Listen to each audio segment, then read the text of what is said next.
Merry Meet, Annie here. I have a couple of video responses I'm going to be recording tonight. I've got more than a couple in my head. We'll see how many of them I get recorded. The first one I'm going to do a video response to is Ballerina Boy. And I am just so happy I found your channel recently.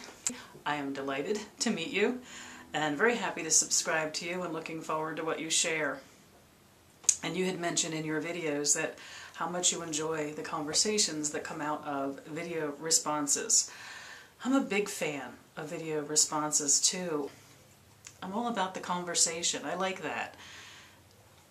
We do sometimes want to share some information and then we come across, I say we, I mean me, come across as a bit of a pontificator, but what I enjoy the most on YouTube is the conversation. So your recent video, this one that I'm responding to, is the one I'm checking my notes on keeping the craft's secrets. And how do we know or how do we decide who we're going to tell what to? We have people who come and ask us general questions or specific questions, and then it's up to us to decide how much do we want to share, what's appropriate to share.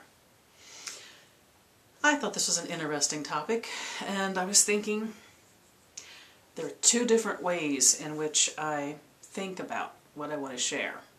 And the first thing is the sophistication of the question that I am asked.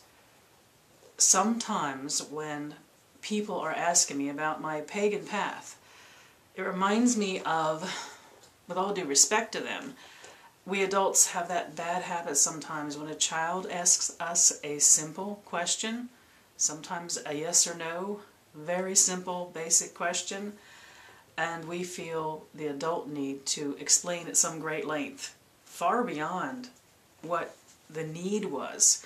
I guess we're meeting our own need then and not meeting the need of the person that we are talking to. So one of the things that I try and keep pretty much forefront in mind when asked a question is, what's the need of the person asking it? Are they looking for a quick answer? Are they looking for a conversation? Do they want to come over and spend a couple hours over a cup of tea? What's the need there? What's their interest? Is it curiosity? What is driving their question? What do they already know? Because you can build off of a knowledge base they might already have. But if someone comes to me, as of course they have a lot throughout my life, and says, oh, I hear you are a witch, and then goes on to say, I didn't even know there were such things as witches, or I thought they were just Halloween jokes, or I know them from the Wizard of Oz, you know that the knowledge base is very limited. A general answer suffices. But if someone has a more specific question where they ask, as a witch, what do you do? So they're already accepting that a witch exists. Then it's an opportunity to have maybe a bit more of an in-depth conversation.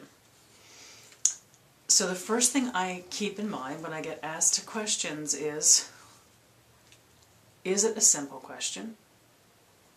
Is it a more sophisticated question? What is the need of the person that is asking it? Not what my own need might be to explain myself, but what is the need of the person who's asking me the question? And what do they already know? What can I build my answer from? The truth is, if they are coming from a place of no knowledge yet, you just can't have a conversation off the bat that will tell them everything about what you do, what you believe in, who your kin are, how you practice, what the holidays are, who your deities are, and on and on. I try and do small answers at a time and build on that. And I try and make sure it's a conversation.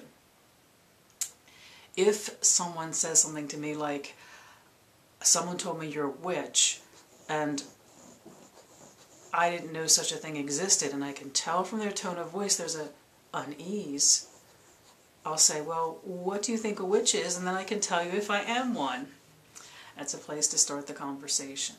So the first thing when people come to me to ask me questions is being sure I'm not answering more than is necessary. There's nothing wrong with starting out with a small answer and seeing where it goes.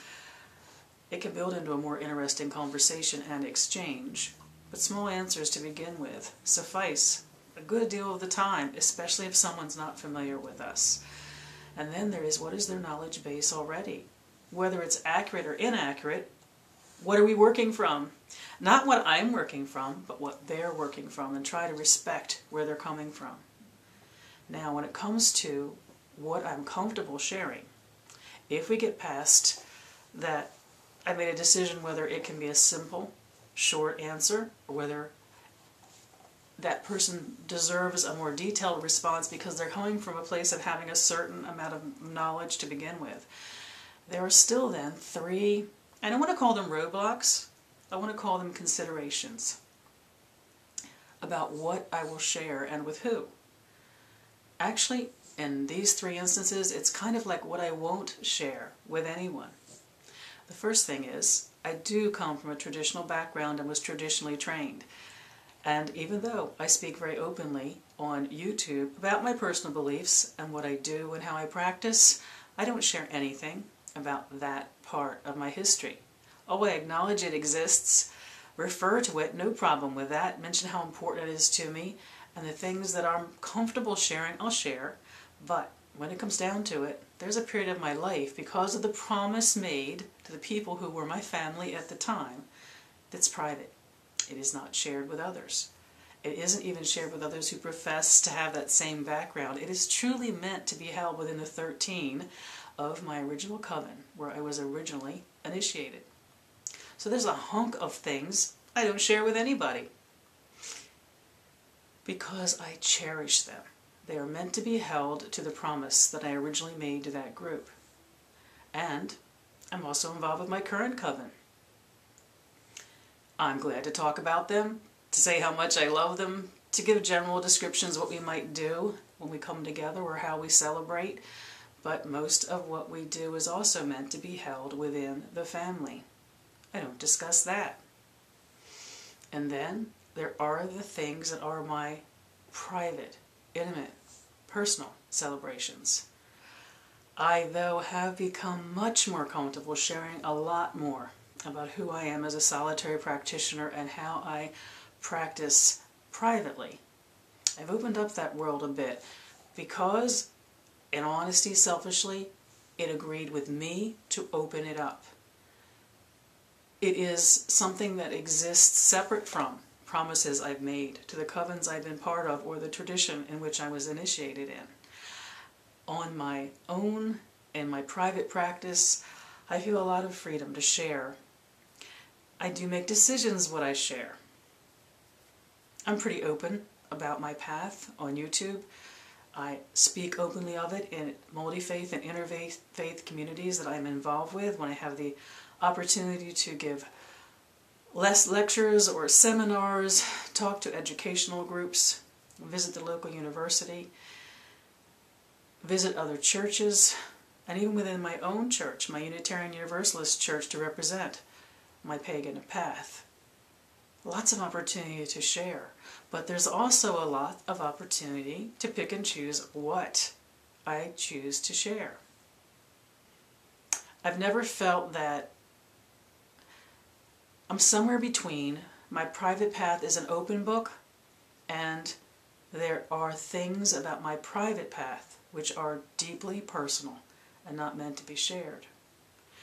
And I do honestly share more with some than others, but I don't feel the limitations there that I feel when it comes to discussing some of the details of the communal ways I've celebrated over the years. The only promises I hold in that case are to myself.